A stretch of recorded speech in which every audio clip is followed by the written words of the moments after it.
So guys, क्या हाल है सबके। आई होप सब लोग अच्छे होंगे और सब लोग प्रिपरेशन अपनी बहुत अच्छे तरीके से कर रहे होंगे।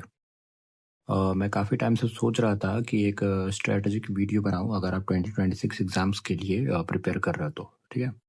अगर आप 2026 के बैंकिंग एग्ज़ाम्स के लिए प्रिपरेशन कर रहे हो तो उसके लिए आप जैसे SBI, IBPS और RRB हुआ, PO या क्लर्क, अगर दो कोई भी कर रहे हो, इन तीनों में टोटल 6 एग्ज़ाम्स होंगे।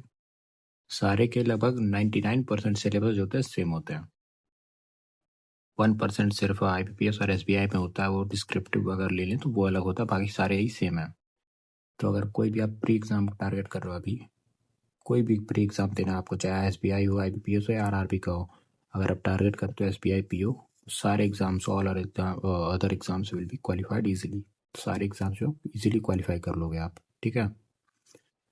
और क्या कहते हैं, स्ट्रेटजी के लिए सबसे इम्पोर्टेंट थिंग है वो ये कि आप अपने आप को पहले एनालाइज करो कि आपका लेवल अभी कहाँ पे है। उसके लिए आप मॉक दो, ठीक है, एक मॉक दो अच्छे से PO लेवल का, SBI PO लेवल का। उसमें आप देखो कि अगर आपके परसेंटाइल जो है 30%, 40 या 50, 60, 70, 80, 90, कैसे भी आ रहा है परसेंटाइल, वहाँ से आपका डिसाइड हुआ कि आपका अभी प्रेजेंट लेवल क्या है। अगर आपके परसेंटाइल 70% से नीचे हैं तो आपको एफर्ट अपना बढ़ाना पड़ेगा, कुछ भी हो जाए।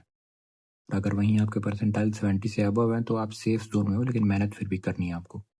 कुछ भी करके आपको 90% से ऊपर लाना है, तभी आप अपने आप को एक तरीके से प्री एग्जाम्स के लिए एकदम रेडी मानोगे, ठीक है। आज की वीडियो में ये प्री के लिए स्पेशली लाया हूँ, तो मैं बता रहा हूँ क्या करना है आपको। तो आप अपने प्रेजेंट लेवल को एनालाइज कर लोगे, उसके बाद आपको वर्क करना अपने वीक एरियाज़ पे। वीक एरियाज़ जैसे मैं एग्जांपल देता हूँ आपको। अगर मान लो क्वांट है, क्वांट में आपकी स्पीड स्लो है, ठीक है। इसको बढ़ाना है, और बढ़ाने के लिए आपको सबसे ज़्यादा मेहनत अगर किसी चीज़ पे करनी है तो वो है स्पीड मैथ्स, जिसमें आपके अप्रॉक्सीमेशन, सिंप्लीफिकेशन, क्वाड्रेटिक और नंबर सीरीज आते हैं, ठीक है। तो स्पीड मैथ हो गया, DI हो गया, और ये डेली आपको प्रैक्टिस करनी है, कुछ भी हो जाए। यहाँ से अगर आप स्पीड मैथ और DI में स्पीड बढ़ा लोगे तो अरिथमेटिक के लिए आपका थोड़ा सा टाइम जो है बच जाएगा, तो स्पीड वैसे धीरे धीरे आने लगेगी आपकी, ठीक है। उसके बाद इंग्लिश की बात करें तो SBI PO में इंग्लिश जो है 40 मार्क्स की होती है टोटल, ठीक है। और अभी आपके उसमें कम मार्क्स आ रहे हैं, अगर 5 से लेके 10 या 15, 20 तक भी आ रहे हैं तो हम 50% से बिलो ही है। तो इंग्लिश के लिए आपको बहुत मेहनत करनी पड़ेगी। उसके लिए आपको क्या करना है कि वर्क ऑन योर अंडरस्टैंडिंग, मतलब कि आप कोई भी पैराग्राफ या आरसी पढ़ो उसको, तो उसको समझो, ठीक है। जब तक आपकी अंडरस्टैंडिंग लेवल डेवलप नहीं होगी तब तक इंग्लिश आपकी इम्प्रूव नहीं होगी, चाहे लाख लोग वोकैब रटवा लें या कुछ भी करा लें। सबसे इजी तरीका है, पैसेजेस को खुद से पढ़ो, उसकी समरी लिखो। ये आपको 60 दिनों तक करनी है, इससे आपका इम्प्रूवमेंट बहुत ज़्यादा अच्छे से हो जाएगा, ठीक है। ये हो गया। फिर रीजनिंग की बात करें तो रीजनिंग पे आपको क्या करना है, कमांड करना है पजल्स पे। अगर अभी टाइम आपको लग रहा है रीजनिंग के पजल सॉल्व करने में 6 से 7 मिनट, और वहीं टॉपर जो है उसको लग रहा है 2 से ढाई मिनट, ठीक है। तो ये 6 से 7 मिनट जो है आपका, इसके लिए आपको इतनी ज़्यादा प्रैक्टिस करनी है कि इसको 2 से 3 मिनट मैक्सिमम लाना है, ठीक है। कुछ भी हो जाए 2 से 3 मिनट मैक्सिमम आपको इतने में पजल सॉल्व करनी ही करनी है। इसके लिए आपको टारगेट है डेली 20 पजल करनी है टाइमर के साथ।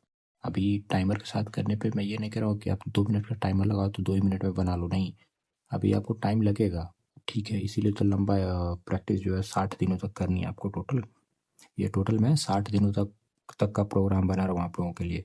तो डेली आपको 20 पजल सॉल्व करनी है टाइमर के साथ।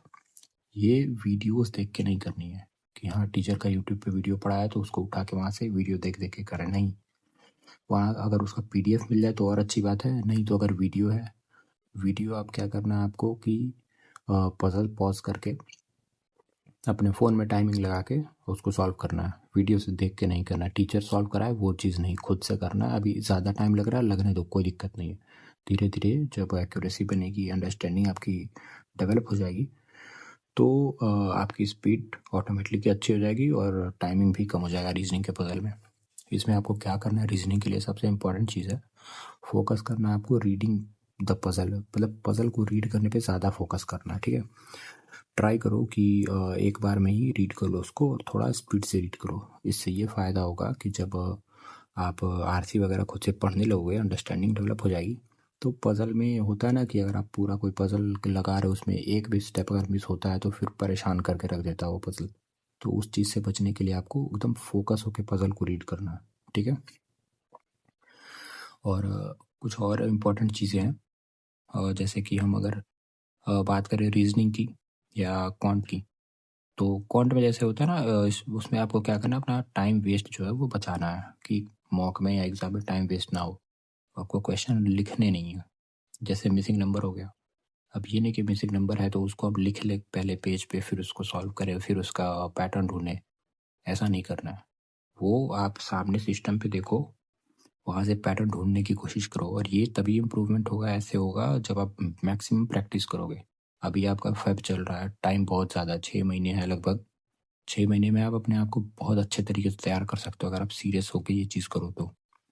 डेली आपको एक सेक्शनल देना है, जैसे आज मैथ दे दिया, कल रीजनिंग दे दिया, परसों इंग्लिश दे दिया, और वीक में 2 फुल मॉक देने हैं, ठीक है। प्री का वीक में फुल मॉक 2 ही देना अभी, और एनालिसिस करना each and every right and wrong question. अगर आप मॉक दे रहे हो सेक्शनल दो या फुल दो, तो उस मॉक को एनालाइज करो अच्छे तरीके से। अगर आप मान लो मॉक में 1 घंटा दिए हो तो उसको एनालाइज करने में 1.5 से 2 घंटे लगेंगे। जो क्वेश्चन आपके सही हुए हैं, जो क्वेश्चन आपने छोड़ा है, और जो क्वेश्चन आपके गलत हुए हैं, तीनों चीज़ एनालाइज करो, ठीक है। जो क्वेश्चन सही हुए हैं उसमें टाइम ज़्यादा क्यों लगा, वो चीज़ देखो। ऐसे कर करके सारे क्वेश्चन, एक एक क्वेश्चन एनालाइज अच्छे से करना है, ठीक। Give more time to analysis, analysis को ज़्यादा टाइम देना है। एक एरर नोटबुक बनाओ, ठीक है।